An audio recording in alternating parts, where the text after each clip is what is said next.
This is Tom Morgan for The Leading Edge, and it is with great excitement that I introduce Tim Freke. Tim is the author of 35 books, but has spent the last 10 years working on a new worldview that he's going to introduce to us today.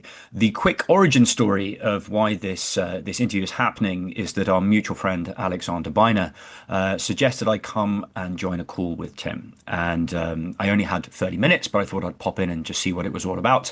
And then within 5 minutes of listening to Tim speak, I cleared my calendar for the rest of the day, and then have spent upwards of, I would say, 20 hours in the intervening weeks listening obsessively to Tim's new podbook, he calls it, which is a multi-part series available on YouTube, iTunes, and Spotify, I believe, outlining this new worldview.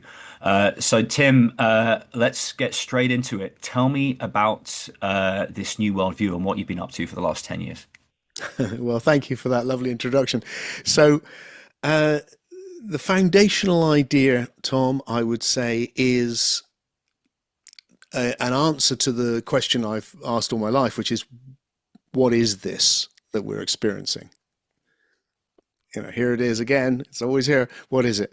And I've become very taken with a very simple idea, which can then expand to be quite comprehensive, which is that this is a process of becoming, in which each new moment arises from the previous moment, but is always fresh and creative.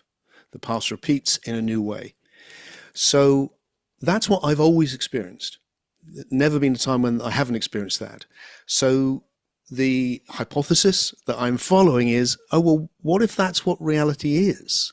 What if it is the realization of ever more emergent possibilities, where emergent means the next thing emerges from the thing before?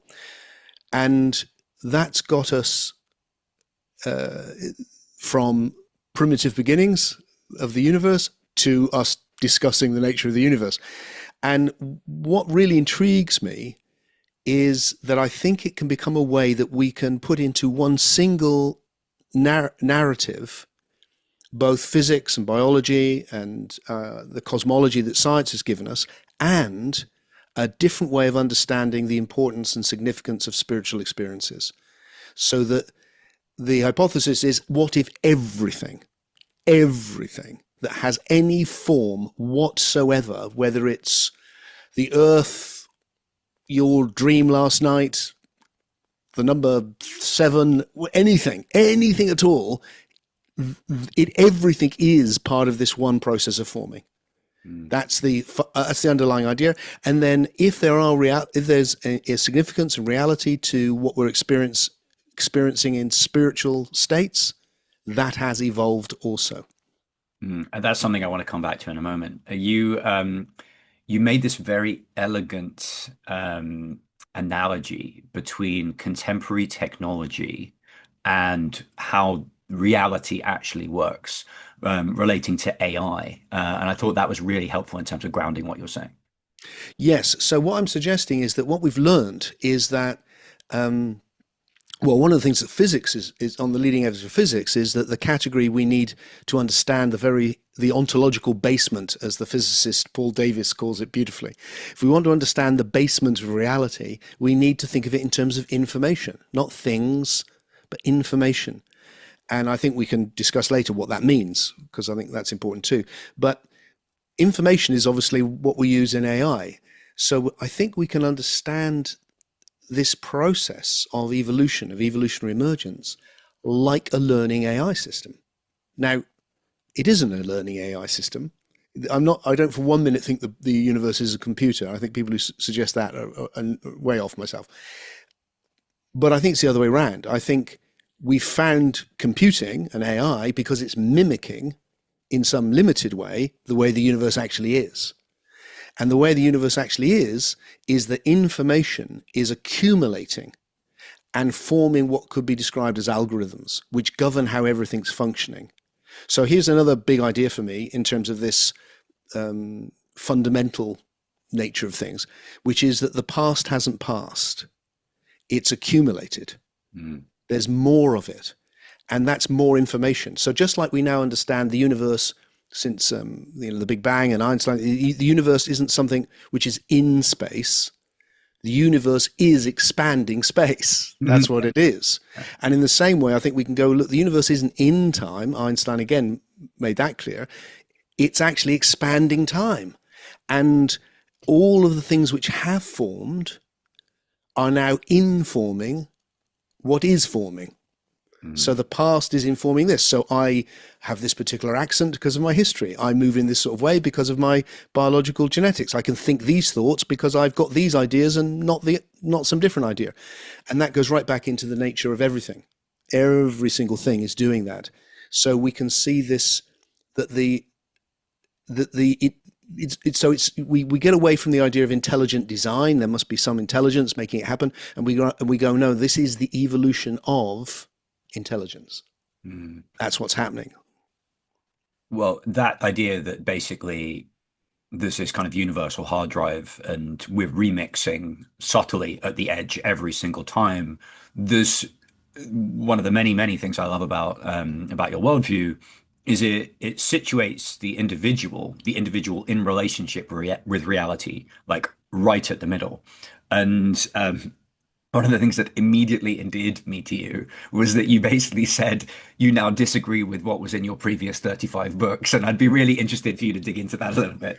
Yes, yeah. Well, to be fair, 34, because the last one, the one that's behind me, was the start of all of this. So that one I still hold with. But there's some key ideas, and really because what I was doing, I mean, if I just give you a little outline of the genesis of my work, I'd say the first period of my writing, I was very influenced by the perennial philosophy, the idea that there is a commonality to spiritual experience, which in one way there is, because it's all human experience, and got pulled into that, especially through a particularly Indian philosophy, through that view, and went through all these traditions, writing books on all of them, going, look, it's kind of here. Look what we find here. Another human being's experiencing this. What's that?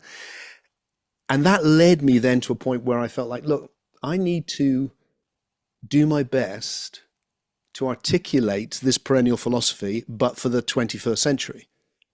I need to do what my heroes, I need to try anyway, try and do what my heroes have done, which is they've taken it forward, they've evolved it and gone. And so I really focused very hard on that. And that led to a few books, which I think are really good books, just they're wrong. And what I think I did, Tom, was for me, I articulated it so clearly that I saw what was wrong with it. And that led me to go, right, I've got to go back to square one and go, okay, so how can I re-understand this? And the big thing I rejected was idealism, the idea that this is all in consciousness, and came to a view that no, putting something like consciousness as the ground is far too much. What I think spirituality does all the time is it takes things which are appropriate to the human level and it puts them on the foundational level where they don't belong. So it's anachronistic. It's taking things from one time and putting it in a different time. And that's what I think myths are. Now, I love myths, but we do need to go beyond them. And so what spirituality tends to do is they go, well, there's, the universe is coming from something which is conscious or something which is intelligent or something which is loving. And I don't think any of those things are going to arrive until much later with biology. What we're going to see at the early levels is what we can describe with maths. And but that can sound really cold. People go, oh, it was a bit cold, isn't it? But the thing is, it's not cold. And the reason it's not cold is because emotional warmth or coldness isn't going to arrive for billions of years. So it's again anachronistic to look at it and go, ooh, it's a bit, we feel that now, but now warmth has arisen. Now I would say the universe has become divine. Now the universe is full of purpose, but it doesn't start with that. I think, it starts with something much simpler. It starts with the one becomes two. And getting that flips everything. So yeah, the way I understand this is basically like rather than consciousness being primary, the process of unfolding is primary, and that Yes. eventually leads to consciousness down the line. But you don't say the thing that's evolved was the first thing that was, because the consciousness thing is the thing that we have. Is that the way I'm understanding it, right? Yes, yes. And the whole point, yeah, exactly right. And we are naturally drawn to the more emergent because it's more emergent. Yeah. That's why we love it. You know, the idea that consciousness being so valuable, why? Because it's very emergent. For most of the universe, there were no systems having this conscious experience. We want this conscious experience. It's fantastic. We're drawn to love or spiritual states of oneness, all because these are very emergent. Hmm. It's taken a lot of process to get there, and that's their importance. We need to stop retrospecting them. Just to be fair, maybe because it helps people sometimes. I think science does the opposite, but the same problem, the opposite direction. Often, what people in the scientific community do with reductionism is they take categories which are appropriate to the very low levels, like information, for instance, matter, and go, it's all really that. So all your experiences of the divine or love or all of that's really just the working out of these mechanical laws, these laws of nature. And that's doing the same thing. It's using a language which is appropriate, or concepts which are appropriate to the foundational level, and applying them to the human level, where we need completely different categories now to understand that. So help me understand this then. So one of the things I've been rather fond of is this idea that appears to be going very, very rapidly mainstream, that you would say consciousness is not confined to the body, where basically, to use again, to go back to contemporary technology, no one thinks the internet is in their phone. Right. No one thinks Taylor Swift is in the radio. The internet is both in your phone that has local storage, and it is in the cloud as well. But you've said on previous interviews that we have these two views: one that like our brains create consciousness, and the other that our brains receive consciousness. But there's a third option that people don't talk about. How does that fit in? Okay, so consciousness, it's such a, I mean, the word, I mean, with knowledge, what does it mean? It means literally opposite things to different people. Yeah. So for some people, consciousness is everything you're conscious of. It's the object of what you're experiencing. For other people, it's this ephemeral presence that's the experiencer, pure consciousness, which is the opposite.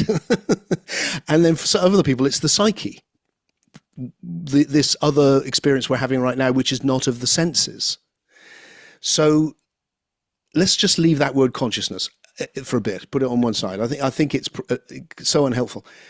Here's what I see. I see that I am conscious of some things that I focus on. And it can be what I'm looking at, what I'm hearing, or it could be what I'm imagining, or a dream, or anything. Whatever I focus my attention on, I process it in high definition. So I think consciousness is a thing we do. We're conscious of things because it's a type of processing. So every system exists in relationship with the whole informational ecology on its own level. And that as those systems have evolved, they've become able to read their environment better and better and better. You get the senses. And then with biology, some of that vast amount of information that you're now taking in, as we are right now, some of it really matters and the vast majority of it doesn't. So that the system has learnt to focus on what really matters. And that is what we experience in high definition, and we call that conscious experience. So the example I like to use is, I'm conscious of you because you matter to me. Right now, you're there, I'm talking to you, but I haven't been conscious of my left foot. I've been taking in information about it, so if someone dropped something on it, I would be conscious of it, but unconsciously. Now I've mentioned it, I'm now conscious of it because my attention's gone to it. So that's what I see consciousness as, that every system is reading its environment, and now we can do it consciously. Okay, so that puts consciousness on one side. Then your question, which isn't really to do with that, your question, I think, is to do with psyche. Yeah. So I'm experiencing, consciously and unconsciously, two absolutely different types of experience, as everyone is, all the time.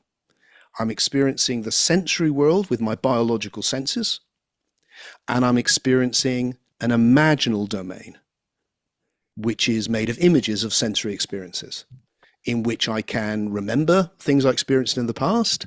I can imagine things I haven't experienced. I can have dreams where I create whole landscapes. I can go off into shamanic journeys. I can have LSD visions. I can experience God. I can experience people who've died. All sorts of things you can do in this domain. And that's what in the past has been called the spirit realm, or now. What I think is I don't think it's, or the word psyche means soul. People may or may not know that. It's just the Greek version of the German word soul. It means the same thing. So to me, it is first of all not controversial to go, you are a body and a soul. It's absolutely bleeding obvious. Have a look. You're experiencing something which is physical and something which is not physical or spiritual. That's the old teaching. So all of the traditions are to do with that, because that's what every human being is experiencing. And one of them, I'm a body here. I'm not where you are. I'm here. Where am I in the imagination or the imaginal or the soul? I'm not anywhere. And again, I don't think it's non-controversial. It's just obvious. That is not in physical space. It's an imaginal space. And how we're connected in imaginal space is not how we're connected in physical space. So I'm not close to you in physical space, but right now I'm very close to you in my soul because I'm connecting with you. Yeah. And I'm also always very close to my daughter, who's in a city quite distant to me, but there she is, I can feel it. So this is, again, it feels like, look, the soul, we exist as a soul, that's not controversial. It's definitely not in space, that's not controversial. So how can we understand it? Where did it come from? What's its nature? And in understanding that, we can come to understand, I think, all spiritual experiences. Yeah, and I want to go to the role of death in a little while, but there was a moment when I was listening to one of your interviews, and for context, I believe you had a mystical experience at 12 that I'm a slow learner, so I had to wait till 36 before I had mine. But they sounded very, very similar in character, and after I had this mystical experience, I got an absolute shed load of terrible advice, and from almost everyone. And one of them was like, "Oh, great! Now you just need to meditate your ego away and merge with the divine." And there were moments where I was listening to you talk about and you described not some versions of non-duality as superficial, where I was like, "Oh, there's something that you're talking about that literally made me fist pump when I was listening to it." I was like, "Oh, he's got it! He's articulated something that I always felt wasn't quite right in terms of the primacy of the individual." Could you talk a bit more about that? And then also let's go into the definition of unividualism. Okay. Great questions. So yeah, you're absolutely right. I had exactly the same thing. I was young when that happened, and that set me off on this whole journey. And what I encountered was the same. And I survived it, thank goodness, because some people don't. It's quite hard. I think it's upside down. And the reason it's upside down is the underlying ontology, where ontology, just for those that sound like a weird word, is what the nature of reality is. That's all it means. So a lot of probably just about all of the spiritual traditions, certainly the perennial philosophy idea, this is fallen. God exists, or something exists which is sublime, and we've fallen. So the soul has fallen into the body. The body is a tomb, Plato says. This is a hard world because it's fallen, and we need to escape and get back to what's real. It's a very, very negative view, which is why it goes, look, you've got an ego, which is basically your individuality, actually. And we're not talking about egotism here, which I think everyone would agree is not a good thing, where it's like, hey, I'm just all about me. I don't give a damn about you. I think everyone would agree that's not a good path to go down. But this is something more. This is going, your attachments to your family are in the way. Your dreams or aspirations are in the way. Everything that makes you human, your emotions, it's all in the way. You've got to get rid of that, and then you can go back to this blissful state that you touched in your mystical experience. I want to turn that ontology on its head and go, we haven't fallen. We're actually emerging, we're evolving towards that. And that the individual is not the obstacle, it's the foundation from which we do that. And this 14 billion years that has led to you and me as individuals thinking, which is another thing which is in the way, thinking, being able to consider and reflect and discuss, this is not in the way. This is a massive evolutionary achievement. And we should evolve our individuality such that we're able to then make another jump and go, oh, hang on, I'm an individual, but there's a fundamental oneness. Everything, it's a universe. There's a oneness of being. So my essential being is the same as yours and everything. And it's that recognition, I think, that happens, whether we describe it like that, doesn't matter, but that's a big element in many mystical experiences. And it's often people, this was true for me when I was young, I didn't experience that oneness exactly. I experienced love, but love arises from the oneness. Yeah. You don't know that. Yeah. But that's what's happening. You feel connected with everything and the emotional response. So you don't know how you've done it, but you feel the response, and the response is this incredible love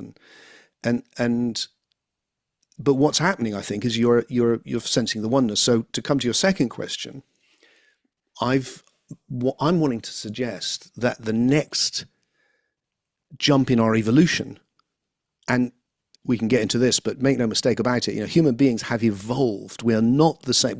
We're a development from, but we're not the same as our ancestors. They moved it forward, and then we have to move it forward, but it's different. We're different because of them. And I think the next stage in our human evolution will be from individuals to unividuals. And the modern individual is only a few hundred years old, really. We've individuated out of a collective identity where we're just our cultural conditioning. That's what's given us the world, that's what's given us the internet and so much new stuff, because we're thinking in new ways. And then the next jump, I think, is from individuals to unividuals, whereby unividual is an individual who has emerged to the place where they can be conscious that they're also one with the universe and have this enormous love and this great benevolence. And that will, I think, that will usher in a new phase of human evolution. There's something incredibly compelling about that because, without getting into the wonky science, complexity science says that the universe is continuously optimizing for greater complexity, and complexity is differentiation and integration. So we're constantly optimizing for Tim to be the most Tim he can be, for Tom to be the most Tom he can be, while also being integrated into the whole. And you talked about the unividual being paralogical, which is just your word for being able to hold paradox. And there's this incredibly elegant idea that the unividual can actually understand the definition of a unividual because the definition of a unividual is a paradox. And I thought that was really cool. Yeah, I think that's right. I think you can get how seemingly opposite things actually sit together. Now, not all opposite things sit together. Some of them just contradict, but some of them fit together. And that's this ability to hold paradox. And the unividual's like that. So what you get with those traditions that you were mentioning, Tom, which have such a down on your humanity, is they can't get that. So they think, look, if it's all one, then your individuality must be an illusion. Whereas I don't think that's true at all. I think it is all one, and the individual has arisen from that. Is that oneness arising as an individual? It's like, the old metaphor of the waves on the sea. It is all one ocean, yeah, but they are individual waves. So it's not just the water, is it? It's also the information which is making the waves, and we are that individuality. So, once you get that, then that old view. Let me just say one more thing about this, because this really gets it for me, Tom. This is a long time ago for me now, when I was making these transitions. I had my daughter, she's grown up now. And when she was little, I started thinking to myself, with all these spiritual ideas that I'd had put into me, and all read and all that, would I tell them to my daughter? And then I started thinking, no. Oh. No, would I tell her, you're not really an individual? Yeah. No. Would I say, do you just need to stop thinking, darling? I'm a bit worried you're going to school and people keep making you think. You need to stop thinking. No.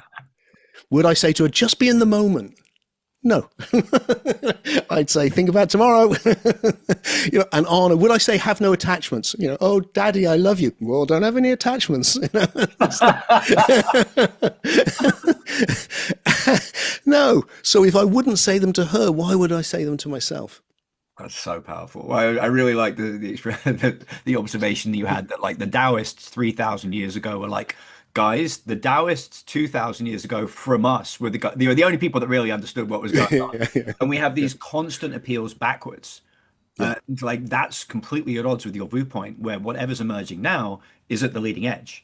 yeah. And so, all right, let's make this tangible for people listening. How do individuals act? How do people bring this into their lives, or how do they experience it? You've been running retreats for what, Yeah, decades, right? yeah. There are practicalities behind this. Absolutely. I've just finished one, Tom, and you know, honest, I wish I could say what it feels like without it sounding corny. Uh, Because it's just the most enormous connection, most enormous love, and it's it's like trying to describe falling in love to someone who hasn't yet. It's like whoa. So how do you do that? Well, it's all about where you put your attention, ultimately, really, because that's the thing where you process in high definition. So guided meditations are about, hey, what happens if you put your attention there? What happens if you put your attention there? So, for instance, we're talking about the oneness. What happens if instead of focusing that attention on anything in particular, you focus it on the everything? What's it got in common? That it all exists. You focus on the field of being within which everything is happening. Well, whatever you focus on, if you can hold it, starts to become vivid. And then you see, oh, the thinking, where it's constantly, oh, you might got to stop thinking. That's not a problem at all. Thinking's a really good thing. But if you put your attention on your thoughts instead, you've just moved your attention. So now they will become vivid. So you don't want to do that. Not at that moment. You do that later. It's not a bad thing. It's a good thing, but not then. So that's meditation. And then the thing I've really been working on for quite a long time now, 20 years or more, 25 years, is what happens when we put that attention on each other. And this is what blows me away. Because we said earlier, look, you're a psyche or a soul. So am I. And I can look at you, and I'm looking at pixels on a screen, which is amazing, isn't it? But it's representing your face for me. But what I'm connecting with is your psyche. I can't see it. I can't hear it. I hear what it says. But I damn well can, what I call psi sense it. I can focus in with my psyche and go, yeah, that's Tom, got it. And the same thing, if I then focus my attention, it becomes more and more vivid. And suddenly, from being two isolated psyches, the people that are doing it become into what I call communion. It's not union because you're still individual, but it's a communion. And that is where these deep spiritual, deep awake states open up. and I will point people listening to a guided meditation you have at episode 10 of your podbook as well. Now, you've had a few ideas that have you won't see it, but on the interview with Ali Biner that you did, there was a moment when my jaw literally dropped because of the novelty of the idea that you brought in, and it was around the evolution of the death experience, and it absolutely blew me away. You also said that death was the linchpin in the change of your worldview, and you didn't go into that then, and I was just wondering if you could go into that now because I wanted to know what you meant. Okay, so this whole transition really kicked off after I'd seen both my parents through their deaths. Hmm. And that was a full-on experience. And what I found was that the philosophy that I'd been using wasn't adequate to the experience I'd had with them. And also that the philosophies I was attracted to, the evolutionary philosophies, people like Ken Wilber and other people like that, didn't do it for me either. It didn't seem to address these things in a way that made sense to me. So I started opening up around that. And with this idea of what if everything's evolved, it opened up the possibility, okay, so what if the psyche is evolved? It looks like it. I mean, it definitely looks to me like the imaginal level. It's made of images of the sensory world. So it's come afterwards, hasn't it? It's not before, it's after. So how could we understand the survival of death? Because my experience with my parents, and I used to work with people who are dying when I was younger, and I've studied near-death experiences since, well, since very early days. I was one of the first members of the International Association of Near-Death Studies when I was very young. So, I followed this stuff, and it looks to me like it looks like we survived death. And what it enabled me to do, this worldview, was to go, oh, so what am I saying here? I'm saying you're already having an experience of the imaginal, so that when the body can't function, I'm not having an experience of the biological, but the experience of the imaginal continues. It's like, oh yeah, that's it. That's it. That just continues. And can we see, is there a way of seeing this where we can understand the faculty of the psyche, which itself has evolved to survive the death of the body, has also evolved. And this whole domain of the imaginal, the imaginos, I sometimes call it, to contrast with the cosmos, which is the domain that spirituality has always been about, has itself evolved. And that we can start to find a way then of taking these, I mean, we have hundreds of thousands of these descriptions of what happens after death. And so it feels like, let's take them seriously. So you made a pretty wild claim that, what you see in the Egyptians, the Tibetans, the Vikings, the Greeks, and then us have represented evolution.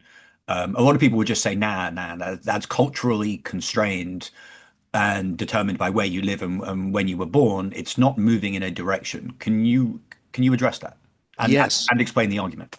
Yes. So with this and with all spiritual experiences, because I'm saying, look, it's not that there's the truth and people have found it and lost it and seen it in different ways. I'm saying the thing they're experiencing is evolving.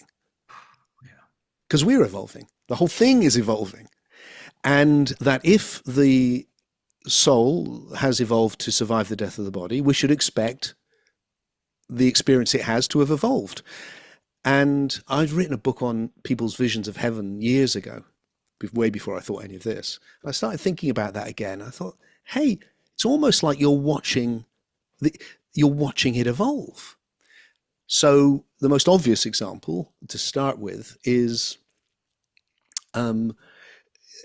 people often say, oh, it's just wishful thinking. But you go back to the first descriptions of surviving of death, and it doesn't sound very nice. The Hades is a land of shades. The same in the Jewish tradition and others. And so I started wondering, well, maybe that's just a description of what people are reporting, which is at that level, what survives death is kind of not, like one of those dreams you have, which are a bit vague and like that. And that will evolve so that then that becomes a projection of wishful thinking, for example, like the happy hunting grounds. It's like, and now it's more vivid, like a vivid dream. And then that's going to become culturally enlarged because all of this is happening in the imaginal.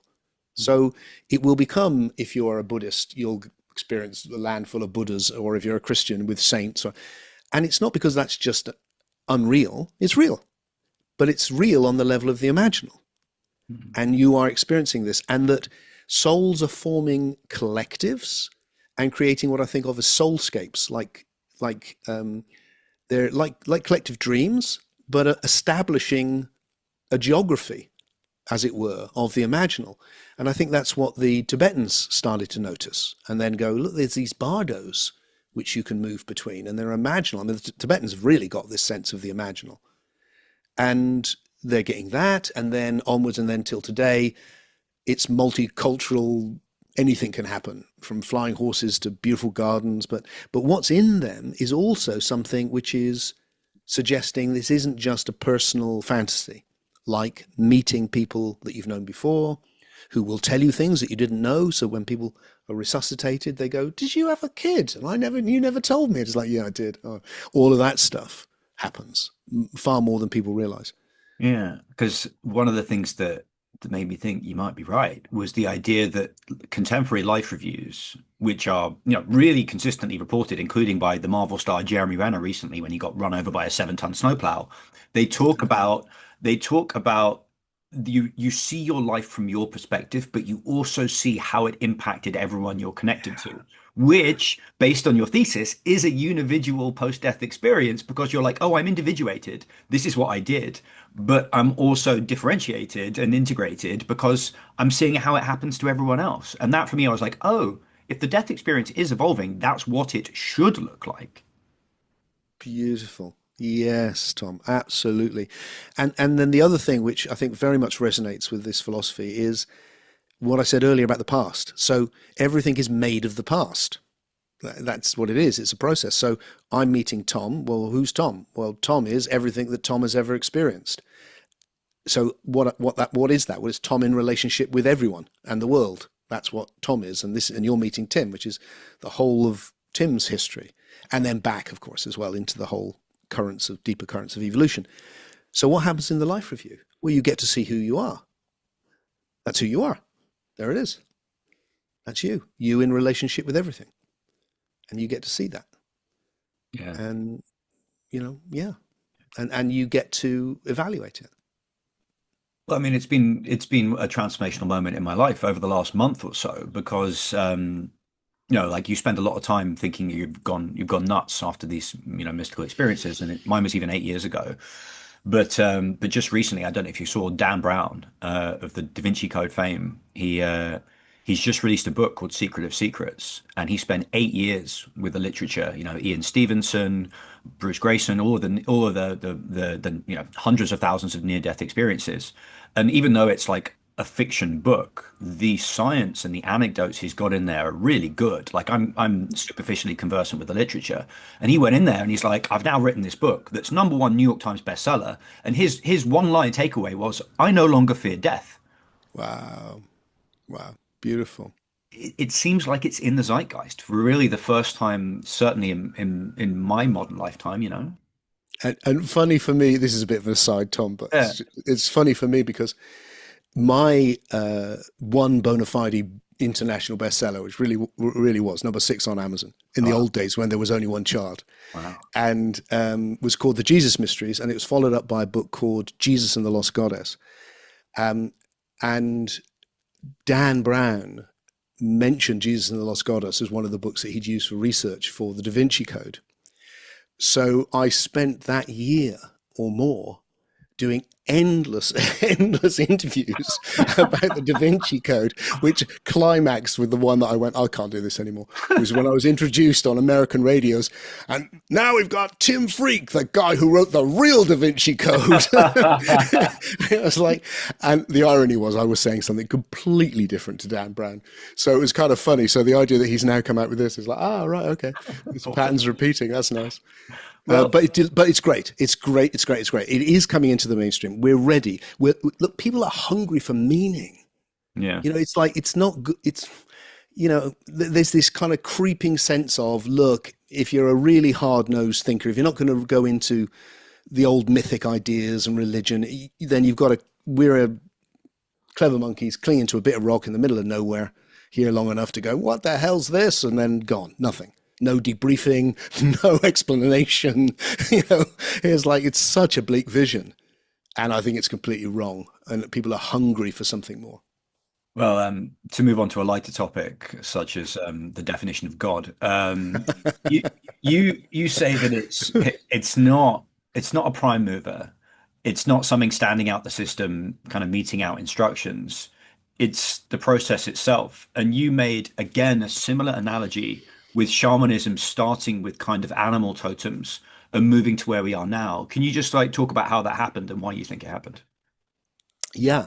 So the basic idea, well, it comes from the very first thing I said, Tom, which is what if everything that has any qualities whatsoever is part of this one process of forming?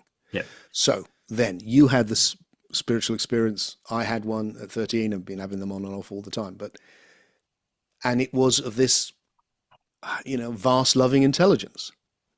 One way of describing it. So if everything is arising in the process of forming, so's that. And it's not outside, because I'm suggesting there's nothing outside. Anything you put outside, you don't explain. You just go, it's there. It's just there. Mm. So if you put consciousness outside, you haven't solved the problem of consciousness. You've just got rid of it. You go, it's just there. It's like you haven't solved anything. It's just sleight of hand. And the same with the universe. The universe is a mystery, but we can explain it with an even bigger mystery, which is there's a big mind which created the whole thing. It's like, well, we haven't done anything, have you? So here's what I'm suggesting. I think that what we experience as that vast loving intelligence is the most emergent level of this whole process of evolution. And my guess is that what's happening is that it is forming from individual psyches into a super psyche or a super soul, a big system. Like there is a big mind, like the ancients said. It's just that the big mind is made of lots of little minds. Like, you get all these computers, you plug them together, you get a supercomputer. Same principle. Or the one that I like is my body.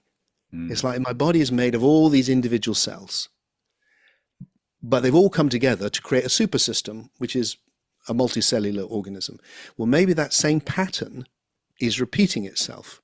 And what's happening is that as psyche, souls, come into communion with the oneness of all things, that brings them into a state of unity, whereby they now become part of something bigger. And that's what's happening when you have that mystical experience and you go, my God, that's because what's just happened to you.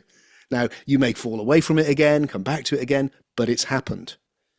And to go back to your previous thing about death, one of the things that people experience a lot is this love light.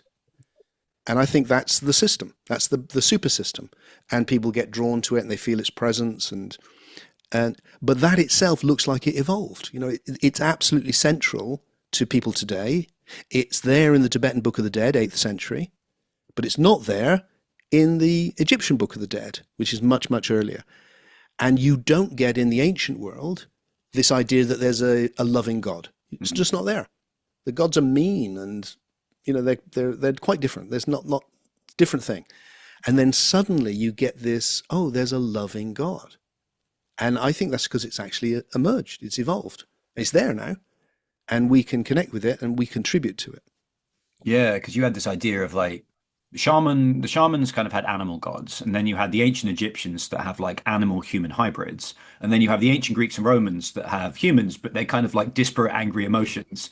And then you have the Old Testament, which is like an angry dad god, and then you have this full phase shift at Jesus and Christianity where it's a loving God, and things kind of transform from there. Is that right? Beautifully put. Yeah, very, very succinctly put. Exactly right. That's what I think is happening. So like with the other things that we've talked about, you can start looking at the history of spirituality, not as, and here's the history of the weird things that people have thought, but actually, and there are weird things, of course, but also tracing an evolution of something real. They're tracing the evolution of the imaginal. That's it actually evolving.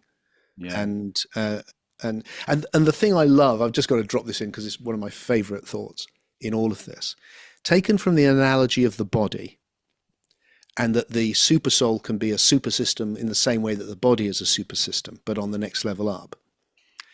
And this refers to something you mentioned earlier. What makes my body a multicellular system and not just a big blob of cells like a slime mold is that all the cells are different. They're doing different things. Yeah. That's why it can function. Yeah. And my sense is that is what's happening with the super system, with the super soul, with God. Yeah.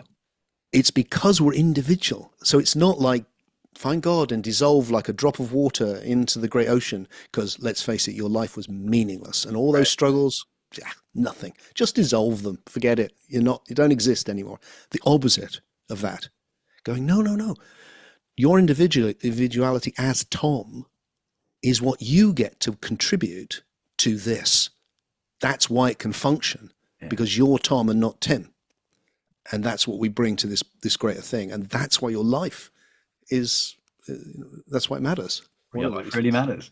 Well, this is an instantly discrediting observation in the eyes of many, but I for reasons I cannot explain, I've been captivated by this channeled alien transmission from the from like 1980 called The Law of One, and it's brilliant. It's like ChatGPT with an advanced alien entity, and um, Excellent. and they describe this progression of humanity up through these octaves of differentiation and integration in a very, very, very similar way to you. And Oh, essentially, they say that each stage of evolution gets to something called a social memory complex, which is where the whole group has access to all of each other's differentiated memories, but still acts as an integrated whole. And there's an absolutely bonkers, almost certainly completely untrue story from this spiritual influencer type called Aubrey Marcus that he told on a podcast I was listening to, where he says he's in a darkness retreat. And on the sixth day, all these little spaceships appear around him in the room. And after a couple of days, he's like, "All right, who are you?" And they say, "Oh, we're the star nation of the Pleiadians," but a million entities speaking with one voice. And then he's like, and then they communicate and they give him a spiritual name. And he's like, "I don't like the spiritual name." And they find it so funny that they all split into a million different laughing voices where they all have their individual senses of humor, and then they come back and coalesce back into the whole again. And the entity that says it's speaking to the people channeling them in the 80s calls itself a social memory complex, where they're basically like this increasingly coalesced group. So I guess like the bonkersness of that aside, does your cosmology, like it could be accused by slightly crazy people like me of being somewhat anthropocentric, right? Like, does it make space for other entities that are further along than us or less far along than us on this process of becoming? yes, it's not anthropomorphic in the slightest. Ah, Because all it's saying is, partly it's going, look, we value human type stuff. Well, no surprise there, is it? So we think consciousness and love and all these. This is really good because that's our emergent edge. We've specialized in psyche. That's what we're good at. Other species specialized in all sorts of different things. We have this unique nature which makes us us. We value it. I think we are coming into a greater communion, and that's happening here now. That is the whole universe arising as this, but it's here. Maybe it's happened elsewhere. I mean, I have no experience around things like you're describing from the guy. It might just be nuttiness, but it might not. It might be two other things as well as just nuttiness. In fact, I don't think it is nuttiness at all. I think, the two options I would come at that with is either that is a symbolic representation of something deep, which is arising because the psyche, the imaginal, has become so vivid because he's cut down everything else. You go into a darkness retreat. It's like when you close your eyes. You cut off all that, then this becomes super vivid, just like you dream at night. So no surprise that then leads to profoundly symbolic, dream-like experiences, which is saying something. So it may literally be that he is psi sensing through these images the reality that I'm trying to describe with philosophy. mm, Nothing to do with the Pleiades, but to do with this. Or maybe it is to do with the Pleiades. I don't know. It's a very big universe. Maybe other groups of beings have already gone through this process.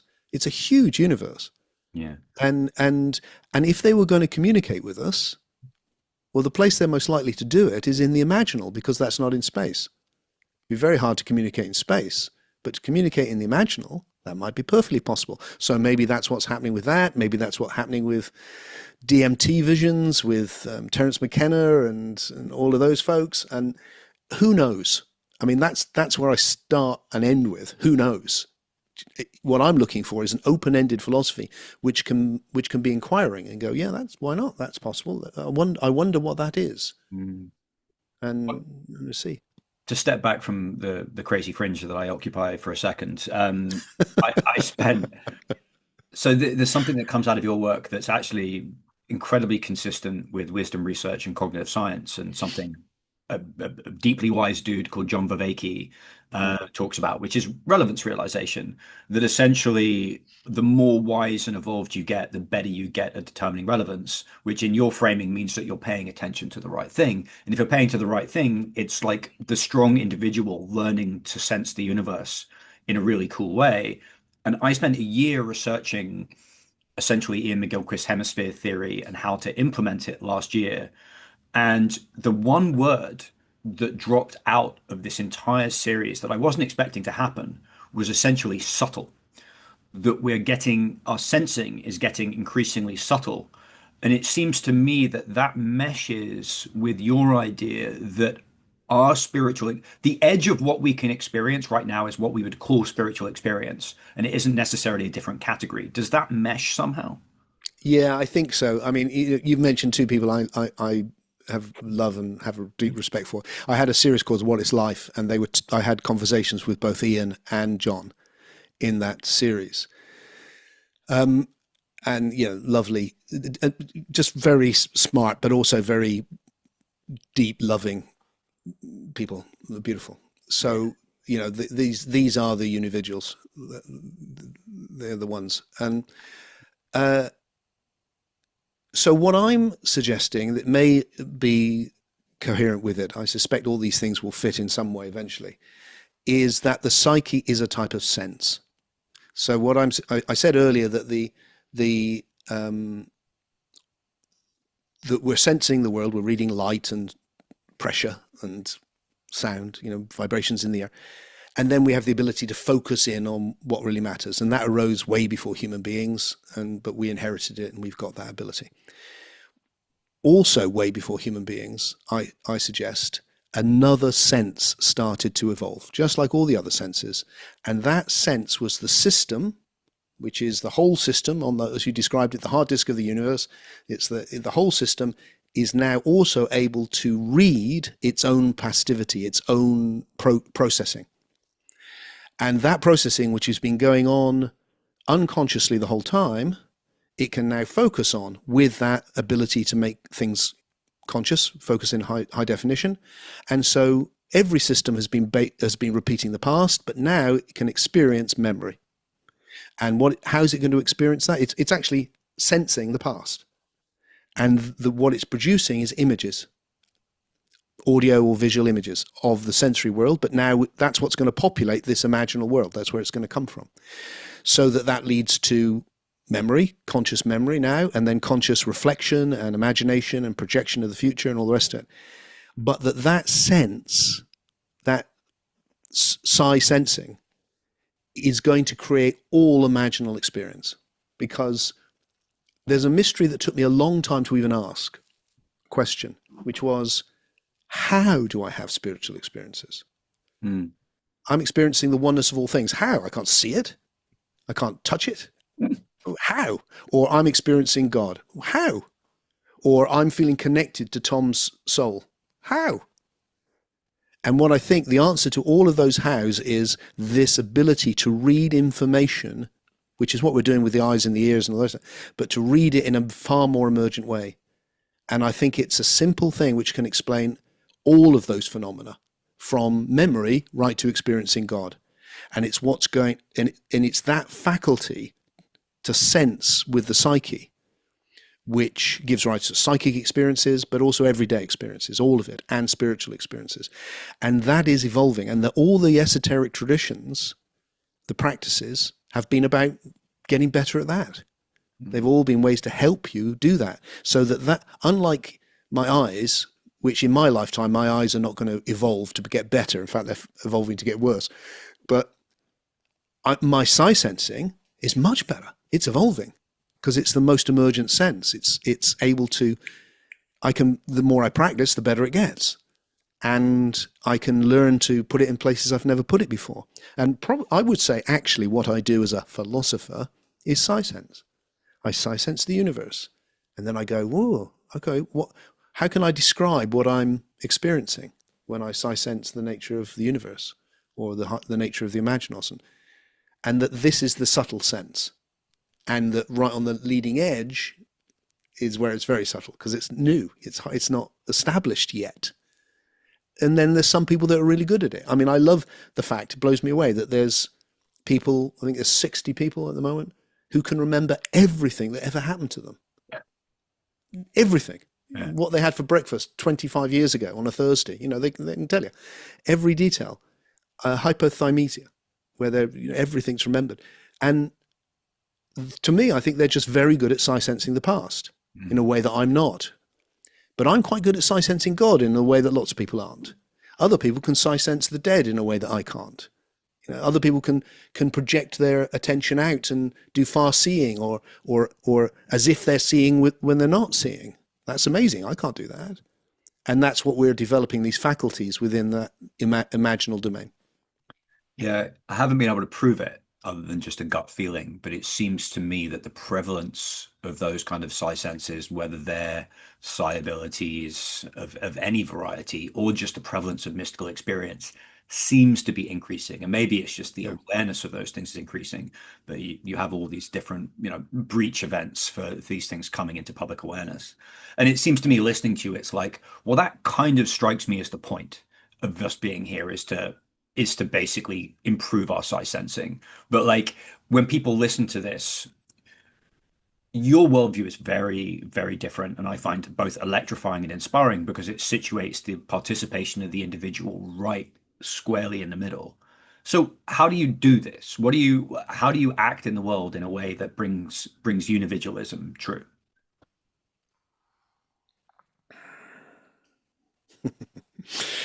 Good question.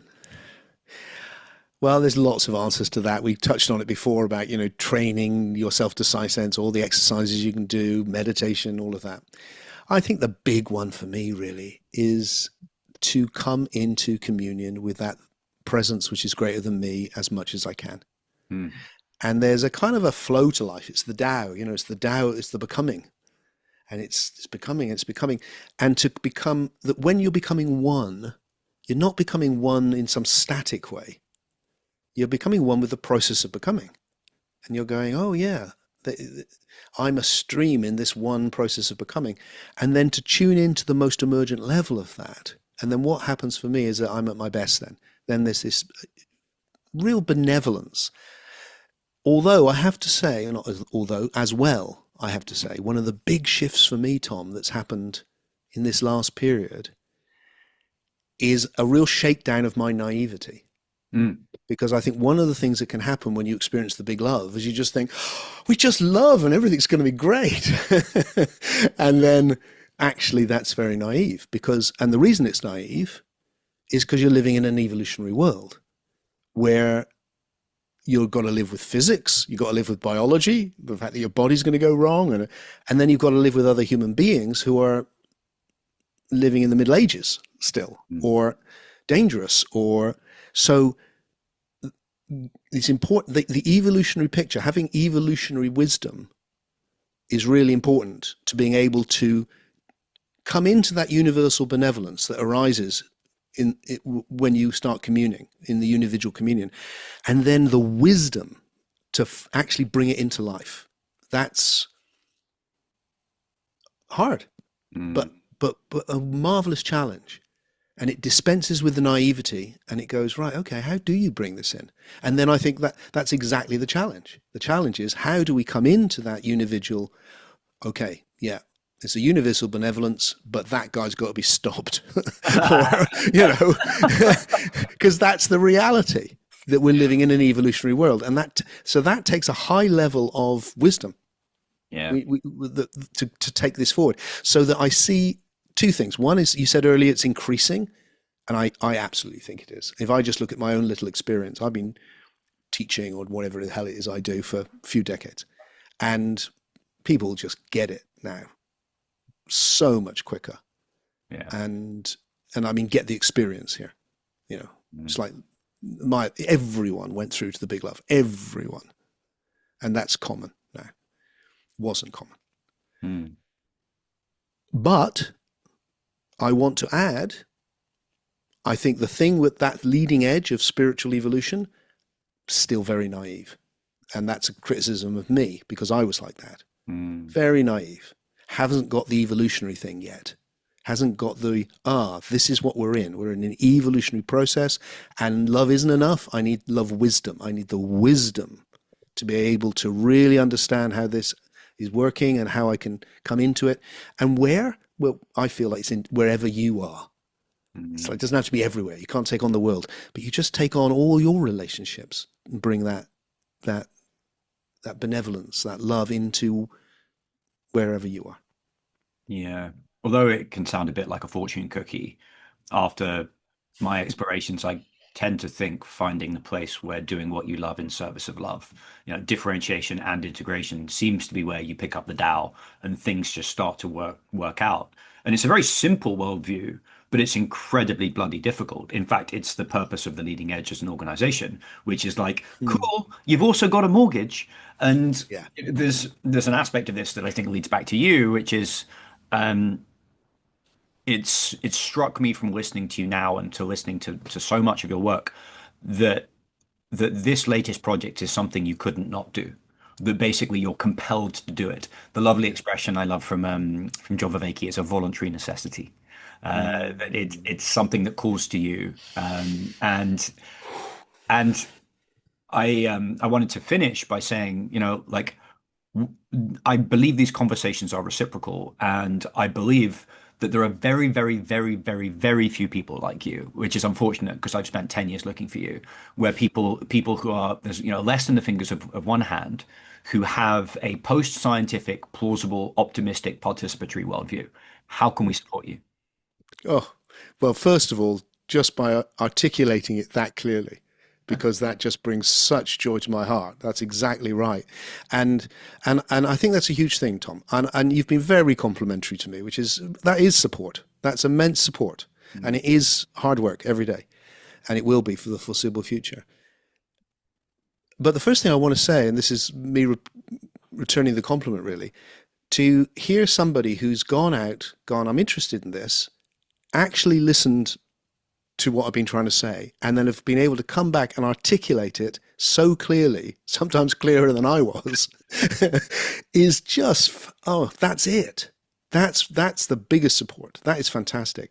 And then for me, it's like, okay, well, I this is what I have to do, Mm, and so the next job is just to say it, just finish this project, which will be another, I've done it'll be about 100 chapters. I think I've done about 30. And then it's really about I want to just do this. I want to go out and talk to people. I want to find the right people. Because right now it's not about finding a lot of people, it's finding the right people. The small handful of people that go, yep. And I want to pass it on to and develop it with the right people so that it's able to take form. And then you know how it works. It's like once that's happened, it becomes easier for everybody else. And that becomes easier. And then it becomes easier. And that's how things change from that's weird to, well, that's common sense. yeah, It's just that process. yeah. And so it's reaching out. And of course that's about talking to people, it's about finance, it's about all the practical things that are involved in doing that and bringing something good into the world. Yeah, I mean, I'm utterly obsessed, and I put my money where my mouth is in terms of these Dunbar number 150 communities that I think are going to be very, very tight within themselves, but going to be sharing information and resources between each other. And I hope those resources include, ideas, practices, money. You have a community of your own, the rather cleverly acronymed ICU. Is that correct? That's correct. The International Community of Unividuals, the ICU. And that's a small community of people who are exploring this with me. Some have been exploring with me for years, some are more recent. And I meet up every Sunday and we talk ideas. We do practices also online, which can be amazing. Mm, And it's lovely. And I loved the stuff that you've communicated to me about community. mm. And I really appreciated the the fact that the people who are in the ICU that attend the events, they know each other. Yeah. They're friends now. They're all over the world. We've got, Bella gets up at 5 o'clock in the morning in Australia and someone else is in America. And it's like all of these people, they know each other. And that's lovely because that's the bonds then that are forming the soul bonds. And that can make a huge difference. And then, the most satisfying things I've done recently is reaching out to some of these other small communities. And I've done talks to 1,000 people, but actually more can happen with a small group of people who are absolutely ready and going, ooh, Yeah. yeah, Oh, that's what's emerging right now, and it's emerging at very rapid speed. I love that. Amazing. Yeah, I think that's really significant, really significant. Like that image behind you with all those things, those dots connecting. Yeah, it's happening right now. Uh, Yeah. Tim Freke, this exceeded my my lofty expectations. You're doing a magical thing, and I hope listeners support you both with their money and their resources and their attention and their time. And where can people reach you? Last thing. Okay, so I've got a weird name, and as long as you spell it right, you will find me. It's pronounced Freak, but it's spelled Freke. Timfreak.com is my website. You can contact me there. You can find out about the ICU there. We will be running events again because I'm doing the podbook. We haven't got any planned right now, although we will at some point next year.